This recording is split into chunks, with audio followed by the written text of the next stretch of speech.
अस्सलाम वालेकुम। आज हम CCP 3.1 chapter 3 page 1 welding imperfection, welding की खामियां और मटेरियल की वजह से जो प्रॉब्लम्स आती हैं इस पे डिस्कस करेंगे। तो चले शुरू करते हैं। वेल्डिंग इम्परफेक्शंस, वेल्डिंग की खामियां। What are the welding imperfections? Welding की खामियां क्या हैं?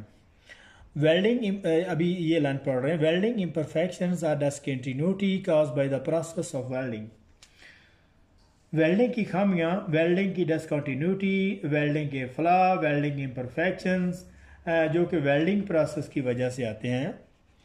तो ऑल थिंग्स कंटेन, ये लाइन अभी स्टार्ट कर रहे हैं। All things contain imperfections, however it is only when they fall outside of an applied level of acceptance that they should be termed defect. हर चीज़ में थोड़ी बहुत खामियां होती हैं। All things contain imperfection, हर चीज़ में थोड़ी बहुत खामियां होती हैं। However, it is only when they fall outside of an applied level of acceptance then that they should be termed defect. अगर वो एक्सेप्टेंस क्राइटेरिया लेवल से बाहर चली जाती हैं, अगर वो एक्सेप्टेंस क्राइटेरिया लेवल से बाहर चली जाती हैं, फिर इसे डिफेक्ट कहते हैं। As they may then render the product defective और अनफिट फॉर इट्स पर्पस। और फिर इसे डिफेक्टिव प्रोडक्ट कहते हैं जिस प्रोडक्ट को जिस मकसद के लिए असेंबल किया है वो उसके लिए परफेक्ट नहीं है। एंड अभी ये हम यहाँ से शुरू कर रहे हैं। The closeness of the tolerance in an applied level of acceptance depends largely upon the applications and are the level of quality required. और इसमें जो एक्सेप्टेंस लेवल का जो स्टैंडर्ड है कि इसमें इम्परफेक्शन कहाँ तक एक्सेप्ट और कहाँ तक रिजेक्ट हैं, इसमें एक्सेप्टेंस लेवल का जो मार्जिन है, इसकी जो टॉलरेंस कितना है, ये डिपेंड करता है कि इस एप्लीकेशन पे हम किस टाइप का काम कर रहे हैं और इसमें इसकी रिक्वायर्ड क्वालिटी क्या है। और मिसाल के तौर पर अगर कोई हम केमिकल इंडस्ट्री है या पेट्रोकेमिकल इंडस्ट्री है या फिर गैस रिफाइनरी है या एरोस्पेस इंडस्ट्री है या फिर न्यूक्लियर रिएक्टर, तो इसके लिए इसका एक्सेप्टेंस लेवल, इसकी जो रिक्वायर्ड क्वालिटी का लेवल है वो वेरी स्ट्रिक्ट होगा। इसमें इम्परफेक्शन का मार्जिन बहुत कम होगा। तो ये लाइन अभी शुरू कर रहे हैं। As all fusion welds can be consider as a casting, तो ऑल फ्यूजन वेल्ड को कास्टिंग कंसीडर करते हैं। They may contain imperfections associated with the casting of metal. Metal को कास्टिंग करने के दौरान इसमें इम्परफेक्शन आ सकती हैं, plus any other particular imperfection associated with the specific welding process being used. और इसके अलावा इसमें खासकर जो खामियां हैं वो डिपेंड करता है कि हम वेल्डिंग प्रोसेस कौन सा इस्तेमाल कर रहे हैं। मसलन अगर हम टिक प्रोसेस का इस्तेमाल कर रहे हैं, टिक प्रोसेस वेल्डिंग जो है वो इस्तेमाल कर रहे हैं, तो उसमें टंगस्टन इंक्लूजन वगैरह आती है। और अगर कोई दूसरा प्रोसेस जैसे MM है, manual metal arc welding process है, तो उसमें स्लैग इंक्लूजन वगैरह, सोलिड इंक्लूजन वगैरह उसमें आती है। तो उसकी कौन कौन सी वजह हो सकती हैं? तो ये सारे जो इम्परफेक्शन है यहाँ पे मेंशन किए हुए हैं। फर्स्ट नंबर है क्रैक्स है, तो क्रैक्स किस वजह से आते हैं? गैस पोर एंड कैविटीज़ है, सॉलिड इंक्लूजन है और lack of fusion, surface and profile.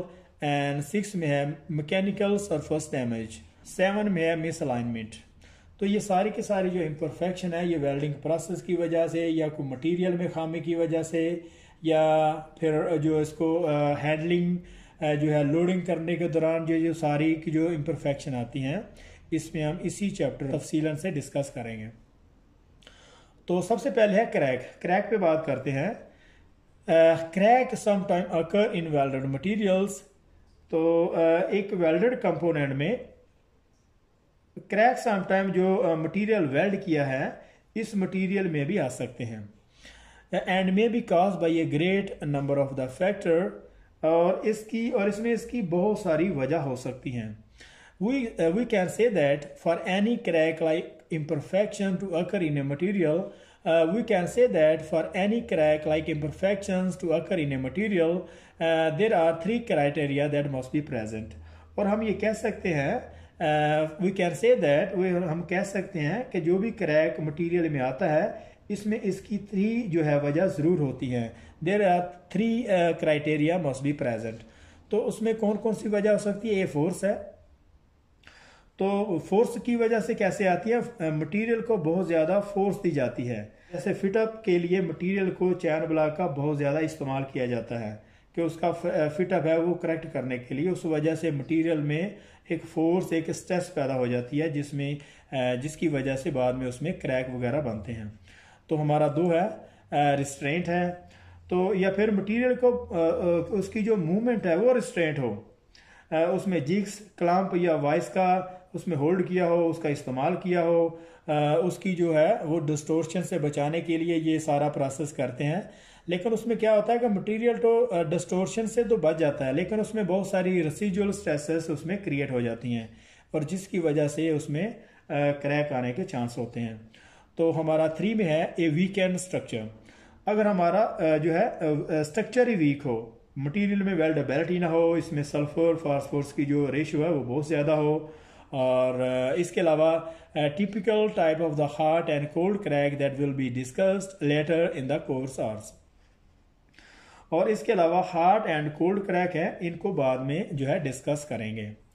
तो इसके साथ ही ये थोड़ा इसमें जो हिंट दिए हुए हैं, H2 क्रैक है. H2 क्रैक को हम जो है कोल्ड क्रैक कहते हैं. और ये हाइड्रोजन जब मेटल में या वेल्डिंग आर्क में या मटेरियल की जो क्लीनिंग की वजह से जो हाइड्रोजन इंड्यूस होती है उसकी वजह से हाइड्रोजन क्रैकिंग पैदा होती है. तो उसके बाद नंबर 2 में हमारा सोल्डिफिकेशन क्रैक. तो सोल्डिफिकेशन क्रैक, इसको हम हार्ड क्रैक कहते हैं. और ये ज़्यादातर जो मेटल है ज़्यादा अलाई मेटल है, उसमें कार्बन बहुत ज़्यादा होता है, और या फिर वेल्डिंग कम्बिनेशन की वजह से डिपॉजिट वेल्ड ज़्यादा जो है किया हो, उस वजह से भी सोल्डिफिकेशन क्रैकिंग जो है पैदा होती है. तो नंबर 3 में हमारा इसी तरह से लैमिला टीर है. तो अभी हम यहाँ से इस लाइन पे स्टार्ट कर रहे हैं. A material's likelihood to crack during welding can be evaluated under the terms weldability. This may be defined as. एक मटेरियल में वेल्डिंग के दौरान जो क्रैक आने के चांसेस होते हैं, a material likelihood to crack during welding can be evaluated. तो इसे मटेरियल की वेल्डेबिलिटी के नाम से वाज़ह करते हैं और इसे वेल्डेबिलिटी का नाम देते हैं. तीसरा हमारा है the ease with which materials may be welded by the common welding process. जो मटेरियल आसानी से एक आम वेल्डिंग प्रोसेस से वेल्डिंग हो, इसे कहते हैं कि इसमें मटेरियल की वेल्डेबिलिटी अच्छी है. उस अच्छी वेल्डेबिलिटी मटेरियल जो है कंसीडर किया जाएगा, बजाय इसके कि इस मटेरियल के लिए नए प्रोसेस हों, उसके लिए नए मेथड हों, उसके लिए नए नए प्रोसीजर और कंज्यूमेबल वगैरह और नई नई इन्वायरमेंट उसके लिए क्रिएट की जाए, तब जाके वो मटेरियल वेल्ड किया जाए. तो इससे मटेरियल की वेल्डेबिलिटी अच्छी कंसीडर नहीं की जाएगी. अगर एक मटेरियल हमारे पास साइड पे आता है तो वो सेम इन्हीं वेल्डिंग प्रोसेस से वेल्ड हो जो हमारे पास ऑलरेडी साइड पे इस्तेमाल हो रहे हैं.